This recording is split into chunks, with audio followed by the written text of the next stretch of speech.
Hi everyone, welcome to sizzling coffee. तो आज हम बात करेंगे अदनान शेख, इफ़त और उनकी जो भाभी जान है रिद्धि जाधव उर्फ आयशा के बारे में। जहाँ तक पहले तो खैर मुझे इसके बारे में नहीं पता था कि ये जो लड़की है आयशा ये रिद्धि ही है, बट अब तो उनकी सिस्टर जो अदनान की सिस्टर है उन्होंने भी कंफर्म किया है कि हाँ रिद्धि ही आयशा है और उन्होंने अपना जो धर्म है वो कन्वर्ट हुई है धर्म। और अब तो बड़े बड़े मीडिया हाउसेस भी उनके पेज पर कंफर्म कर रहे हैं कि वो रिद्धि जाधव ही है। फिर भी मैंने एक बार ये चेक करने के लिए, कंफर्म करने के लिए एक एयरलाइंस का पेज चेक किया जहाँ पर वो इंडिगो केबिन क्रू की जॉब किया करती थी। वहाँ पे मैंने उनको उनके पेज पे जाके चेक किया, मगर अब उसका जो प्रोफाइल है वहाँ पे अब नहीं मिल रहा है, मतलब कोई भी डिटेल्स अवेलेबल नहीं है रिद्धि जाधव के लिए। अब अगर कोई लड़की होती जिसकी फ़ोटो को सर्कुलेट करके किया जाता और पूछा जाता कि ये सेम है, तो वो ऑब्वियसली बात है वो लड़की फ्रंट पे आके बोलती कि ये मेरी फ़ोटोज़ नहीं है, इसे सर्कुलेट मत करो। बट ऐसा कुछ नहीं हो रहा है ना। तो सब लोग फ़ोटो सर्कुलेट भी कर रहे हैं। अब बात आती है रिद्धि जाधव का जो अकाउंट है वो भी बंद हो चुका है, मतलब उसने अपने अकाउंट सारे बंद हो चुके हैं। इंस्टाग्राम, फेसबुक, कोई अकाउंट नहीं है वहाँ पे। अब सारे अकाउंट इनके बंद हो चुके हैं। सारे अकाउंट इनके जो है ना डिलीट किए जा चुके हैं, बंद हो चुके हैं। जहाँ पे वो सारे डिलीट किए जा चुके हैं क्योंकि आयशा जो है, इसका तो पूरा क्लियर यही मतलब है कि जो रिद्धि है वही आयशा है, ठीक है। और उन्होंने अपना जो भी है ये फेस जो छुपाया है इन्होंने शादी में, ऑब्वियसली बात है उन्होंने यही दिखाने के लिए कि कंट्रोवर्सी वगैरह ना हो, इसीलिए ये मास्क पहना गया है शादी में। अब दोनों की सिमिलैरिटी भी आप चेक कर सकते हो, ऐसा नहीं है। दोनों की सिमिलैरिटी देखोगे ना तो बिल्कुल मैच हो रही है, कलर, उनका हाइट भी सेम, सब कुछ मैच हो रहा है दोनों की। अगर आप ध्यान से देखोगे किसी भी वीडियोस में या फोटोज़ में, उनका नोज़, ईयर वगैरह जो दिखाई दे रही थी चीज़ें वो सब मैच हो रही हैं कि ये जो आयशा बनी हुई है ये रिद्धि ही है, ठीक है। ऐसा कुछ नहीं है कि ये रिद्धि नहीं है, ये रिद्धि ही है, ये कंफर्म हो चुका है।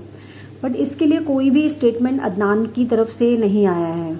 अदनान ने कोई भी स्टेटमेंट इसके अगेंस्ट नहीं दिया है। उन्होंने सिर्फ जो एफआईआर हुई थी ना, जो इनकी सिस्टर ने करी थी इनके लिए, उसके ऊपर ही इन्होंने अपना स्टेटमेंट दिया था कि ये झूठी एफआईआर है। और नाम के लिए इन्होंने कुछ भी, या फिर जो फोटो सर्कुलेट हुई है आयशा की, रिद्धि की, इन्होंने उसमें कुछ भी कोई कमेंट नहीं किया है। अब एक्चुअली ना जो इनकी एफआईआर हुई थी, इनकी सिस्टर ने कहा कि अदनान ने उसके साथ जो है ना काफ़ी मारपीट करी थी, उसके अगेंस्ट ये एफआईआर हुई थी। और ये बहुत ज़्यादा मारपीट करता था उसके साथ, बहुत ज़्यादा। कोई भी इसके अगेंस्ट अगर कुछ बोल देता था ना तो ये उसको मारने लग जाता था, उसको पीटने लग जाता था, उसके साथ बदतमीजी से बात करता था। तो उसके साथ ही नहीं, उसके फादर थे उसके साथ भी बहुत बदतमीजी से बात करता था। इसकी एक वॉइस रिकॉर्डिंग भी सुनने में आ रही है कि वॉइस रिकॉर्डिंग है, वहाँ पे भी ये बहुत बदतमीजी से बात कर रहा है अपने फादर के साथ, ठीक है। कि हाँ तू तो कभी फादर बन ही नहीं सका, तूने तो अपनी कोई जिम्मेदारियाँ ही नहीं निभाई, चुप बे डैश डैश करके। अब आप समझ जाइए, तूने तो आज तक कोई फादर होने की जिम्मेदारी नहीं उठाई, हमेशा भागता ही रहा है, तू एक अच्छा बाप कभी नहीं बन पाया, चुप बे बोल के इसने, जो आगे आप समझ ही सकते हैं उसने जो बोला होगा। मुझे मत सिखा कि मुझे क्या करना है। ये इसकी कन्वर्सेशन हुई है इसके फादर के साथ, क्योंकि ये फादर के ऊपर भी बहुत ज़्यादा हाथ उठाता है।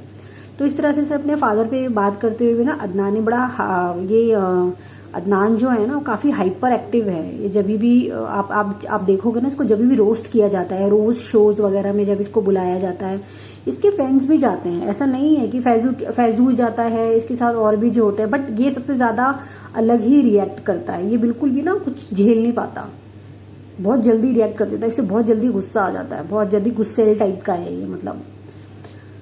तो इसीलिए, लेकिन गुस्से को कंट्रोल रखना पड़ेगा ना भाई, गुस्सा दिखाने से थोड़ी कुछ चलेगा, गुस्सा भी तो अपना कंट्रोल रखना सीखना पड़ेगा ना। शर्म आनी चाहिए। तुमने अपनी बहन को, अपनी छोटी बहन के ऊपर तुमने हाथ उठाया है, वो भी सबके सामने, पुलिस स्टेशन के सामने भी तुमने उसके ऊपर हाथ उठाया है। फिर आप कहते हो कि मैं मर्द हूँ, मैं ऐसा ही हूँ, मैं वैसा ही हूँ। तो ऐसे तो आपको तो इसमें खुद को शर्म आनी चाहिए, डूब के मर जाना चाहिए। अपनी बहन के ऊपर आप हाथ उठा रहे हो।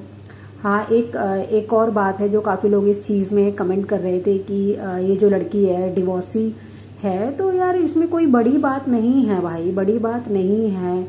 डिवोर्स लेना कोई पाप हो गया है क्या? कोई पाप हो गया है क्या डिवोर्स लेना? पाप नहीं है। अगर दोनों ने शादी करी, दोनों का नहीं जमा आपस में रहने का, तो ठीक है, वो दोनों सेपरेट अपना डिसीजन ले सकते हैं। ऐसा नहीं है कि उसको कोई जीने का हक नहीं है कि भाई डिवोर्स हो गया तो क्या वो जी नहीं सकती है। दूसरी मेन बात, जिससे उसकी शादी हुई थी वो लड़का मुस्लिम था, तो उसको तो कुछ इसने कन्वर्ट नहीं किया था, क्योंकि दोनों ही, लड़की भी मुस्लिम है और लड़का भी मुस्लिम, तो आपसी रजामंदी से इनकी शादी करा दी गई थी।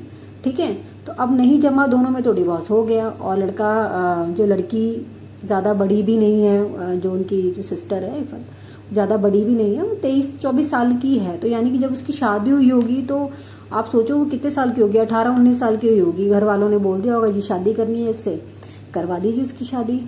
अब उस टाइम पे आप भी समझ सकते हो कि उस टाइम पे नहीं होती, इतनी समझ नहीं होती। लेकिन अब जान बूझ कर ना ये जो अदनान है, उसका भाई जो है, उसके डिवोर्स के पेपर जो है ना लीक कर रहा है कि अरे भाई ये क्या हुआ। अगर डिवोर्स हो भी गया है तो आप अपनी सिस्टर की ही क्यों बेइज्जती मतलब सोशल मीडिया पे दे रहे हो कि भाई डिवोर्स हो गया है। और डिवोर्स के बाद भी अपनी सिस्टर पे बहुत मतलब हाथ उठाता है, उसको मारता है। आज भी हमारे यहाँ पे ना, वैसे एक्चुअली ये देखा गया है कि लड़कियों को डिवोर्स के बाद भी ना मायके में बोझ ही समझा जाता है। उसने इसके साथ कहा कि अब मतलब ये बोला कि अब तेरी शादी हो चुकी है, तुझे यहाँ आने की ज़रूरत नहीं है। उसको यार बुरा लगा, वो सिस्टर है उसकी, उसको लगा इतने सालों से हम लोग हमेशा साथ में रहे हैं, तो मेरा भाई मुझे ऐसे कैसे बोल सकता है, ठीक है ना। तो उसको इस बात का बुरा लगा, ऊपर से इसको मारता भी बहुत ज़्यादा है, मतलब कुछ भी नहीं है। अब ये जो रिद्धि है ना, इसका रिलेशनशिप इसके साथ कितने महीने का है? सिर्फ 6 महीने का रिलेशनशिप है। ठीक है, ये एक केबिन क्रू में जॉब करती थी, तो वहाँ से ये एक ऐसी नॉर्मल पार्टी में, पब वगैरह में मिले होंगे, एज अ फ्रेंड के थ्रू मिलते हैं। जैसे कहीं पे भी आप जाते हैं तो इनकी बातचीत शुरू हुई, चैटिंग शुरू हुई, इन्होंने एक दूसरे को डेट करना शुरू किया। ठीक है, उसके बाद अदनान ने कहा कि भाई अगर शादी करनी है तो तुम्हें अपना धर्म कन्वर्ट करना पड़ेगा। ठीक है, अगर शादी करनी है तो मेरे को तो पहली बात तो मुझे ये समझ में ही नहीं आता है, क्यों धर्म कन्वर्ट करने पड़ेगा भाई? लड़की ही क्यों धर्म कन्वर्ट करेगी, लड़का क्यों नहीं कर सकता? आप लोगों का तो मुझे समझ ही नहीं आता है, हमेशा लड़कियों से ही धर्म कन्वर्ट करवाते रहते हो। कभी आप भी तो धर्म कन्वर्ट करो ना। लड़की को ही क्यों शादी करने के लिए धर्म कन्वर्ट करना पड़ेगा? और या फिर अगर आपके धर्म में ऐसा है कि भाई आपको सिर्फ मुस्लिम लड़की के साथ ही शादी करनी है, तो फिर आप डेट मत करो दूसरी लड़की को, उस लड़की के साथ रिलेशनशिप में मत आओ, है ना। उस लड़की के साथ रिलेशनशिप में क्यों आते हो जो आपके धर्म की है ही नहीं? उस लड़की के साथ रिलेशनशिप में आओ जो मुस्लिम है ऑलरेडी। आप लोग यार, लड़कियां, मुझे समझ में नहीं आता क्यों उस चीज़ के में फंस जाती हैं। हिंदू लड़की को ये कन्वर्ट करके मुस्लिम धर्म अपनाते हैं, उसके बाद ये शादी करते हैं। ठीक है, और ये तो अदनान तो है ही बेशरम, इसको तो कोई मतलब है ही नहीं। इसने तो अपनी बहन को भी चौराहे पे इसने मारा था, रोड पे सबके सामने, पुलिस स्टेशन के ही सामने। ठीक है, अब जो अपनी बहन पर हाथ उठा सकता है तो आप तो समझ ही सकते हैं, ये इतने सालों की जो इसकी बहन के साथ रिश्ता था उस पर ये कायम नहीं रह पाया। अभी 6 महीने के प्यार पर हाथ नहीं उठा सकता क्या? ये कंट्रोल ही नहीं कर सकता और ना ही करेगा। आज से अपनी बहन पे हाथ उठाया है, ये इस पे भी हाथ उठाएगा। और देखना अभी थोड़े टाइम बाद, बस अभी शादी हुई है ना, ये जुम्मा शादी है, अभी थोड़े टाइम बाद जो है ये खुद ही कंप्लेन करने आएगी कि बचाओ मुझे, ये तो मुझे मारता है। होगा यही होगा। ये जो इन्होंने जो डिसीजन लिया है ना 6 मंथ में शादी करने का, है ना, तो ये बहुत गलत है। अभी क्या है ना, नया प्यार है, 2 दिन का उनका चलता है, ये 4 दिन की चांदनी, फिर वही अंधेरी रात। 1 साल के बाद रिद्धि खुद आएगी पछताते कि मैंने जो डिसीज़न लिया था 6 मंथ में वो बहुत ही गलत डिसीज़न था, मुझे ये नहीं करना चाहिए था। बाकी तो बस मैं यही कहना चाहूँगी कि इसमें ये सब चीज़ इनका कंफर्म हो चुका है कि ये रिद्धि ही आयशा है। ठीक है, बाकी इसकी एक फ्रेंड है जो कि खालसा कॉलेज में थी, उसने भी ये कंफर्म कर दिया है कि ये रिद्धि ही आयशा है, और रिद्धि ने अपना जो धर्म है वो कन्वर्ट किया है और उस अदनान से शादी करने के लिए। अब ये जो फेस है ना, फेस ना दिखाना, मास्क पहनना शादी वाले दिन, कौन करता है भाई? आप ही बताओ कौन करता है? तो ये इसलिए किया गया था ताकि कंट्रोवर्सी ना हो, ठीक है, क्योंकि लव जिहाद की कंट्रोवर्सी हो जाएगी ना कि लड़की को कन्वर्ट किया है। अब ये तो चाहते ही हैं कि लड़की हिजाब पहने, ढक के रहे, पूरा घर पे रहे, ठीक है। अब बताओ, इतनी पढ़ी लिखी लड़की है, घर पे रहेगी, कैबिन क्रू की जॉब वो करती थी, ठीक है। और इस लड़के से शादी करने के लिए, जिसको कुछ लिखना भी नहीं आता है ना, ठीक से पढ़ा लिखा भी नहीं है, उसके लिए इस बेवकूफ़ लड़की ने जो है उसको शादी कर ली उससे 6 महीने के जुम्मा प्यार में, जिसको एक कन्वर्सेशन हुई थी जिसमें डिलीट शब्द भी लिखना नहीं आ रहा था, डिल्ट लिख रहा था उसको, ठीक है। तो ये इसको बाद में समझ में आएगा धीरे धीरे। इफ़त ने इसमें एक वो अपना वो दिया था कि इसने लड़की उन लड़कियों को, हर लड़कियों को सपोर्ट करती है जिसमें जिनके साथ ऐसा वायलेंस होता है, मारपीट होती है घर में, जिन लड़कियों को पीटा जाता है, पढ़ाई पे रोक टोक की जाती है, ठीक है। क्योंकि इनके यहाँ पे ऐसा होता है ना, ये लोग चाहते हैं सिर्फ घर पे ही काम करती रहे, बुरके में रहे, बच्चे पैदा करे, बस यही होता है इन लोगों में ना, यही प्रॉब्लम है। ये लोग ऐसे घर में उनको दबा के रखते हैं, घर का काम करेगी बस और कुछ नहीं करेगी बस तू, ठीक है। उसकी तो ज़िंदगी बर्बाद हो जाती है।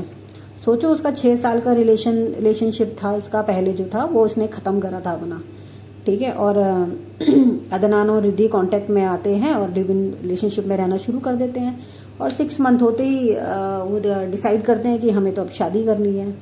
शादी करने के लिए रिद्धि को बोला जाता है कि भाई अपना धन कन्वर्ट करो, तो वो अपना धन कन्वर्ट करा। आप खुद ही देख लीजिए, इनके रिश्तेदारों की तरफ से भी कोई नहीं आया है, रिद्धि के घर वालों की तरफ से भी आपको कोई नहीं दिखा होगा, क्योंकि वो खुद से सामने से आएंगे तो उनकी खुद की बदनामी होएगी ना।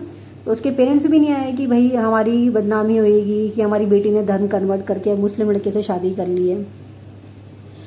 तो यही है, इसीलिए कोई भी नहीं आया है। और इफ़त को तो इसने, अपनी सिस्टर को तो इसने इतना मारा है।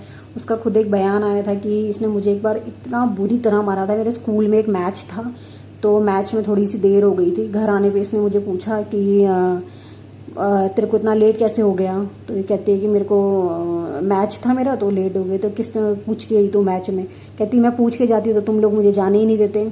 उसके बाद कहते फिर इसने मुझे एक थप्पड़ मारा, उसके बाद इसने मुझे इतना मारा कि मेरे हर एक बॉडी पार्ट पे निशान हो गया। तो वहाँ पे इनकी इतनी लड़ाई होती थी। लोखंडवाला पे रहते थे वहाँ पे सोसाइटी में, तो सोसाइटी वालों ने इनको वहाँ से निकाल दिया था, इनको नोटिस दे दिया था कि आप यहाँ से जाइए, आपकी बहुत ज़्यादा लड़ाई बड़ाई होती है। तो इनको यहाँ से हटा के अब ये जहाँ पे भी रह रहे हैं वहाँ पे रह रहे होंगे। तो मुझे तो समझ में नहीं आता, पहले तो ये धर्म कन्वर्ट क्यों करवाते हैं, ये जो लड़के हैं मुस्लिम लड़के धर्म कन्वर्ट क्यों करते हैं। सेम जो एक ये है शोएब इब्राहिम, हाँ, शोएब इब्राहिम ने भी दीपिका से शादी करने के लिए पहले उसका धर्म कन्वर्ट कराया। भाई क्यों करवाते हैं, मुझे तो समझ नहीं आता। अगर तुम प्यार करते हो एक दूसरे से तो धर्म कन्वर्ट कराने का क्या मतलब है। क्या लड़की ने आपसे अपना धर्म कन्वर्ट कराया? नहीं कराया ना, तो आपने लड़की को क्यों धर्म कन्वर्ट कराया? गलत बात है। ऐसे लड़कियां ही पछताती हैं, अभी रिद्धि भी पछताएगी थोड़े टाइम के बाद। ये तो है ही, अदनान तो है ही गुस्सेल वाला, ये तो बहुत ही बिगड़ैल लड़का है। ये अपने हाथ को ना कंट्रोल में कर पाया है और ना ये कर पाएगा। अभी जो इसने अपनी सिस्टर के साथ किया है यही रिद्धि के साथ होगा, जिसने अपने लिए इस लड़के के लिए अपना धर्म भी कन्वर्ट कर दिया और आयशा बन गई इससे शादी करने के लिए, ठीक है। अभी तो उन्होंने जुम्मा 6 महीने के प्यार में इन्होंने अपना धर्म कन्वर्ट कर लिया, ठीक है। तो आप भी बताइएगा दोस्तों, प्लीज़ कमेंट करिएगा, क्या इन्होंने ये सही किया है या गलत किया है, ठीक है। Okay bye, thank you.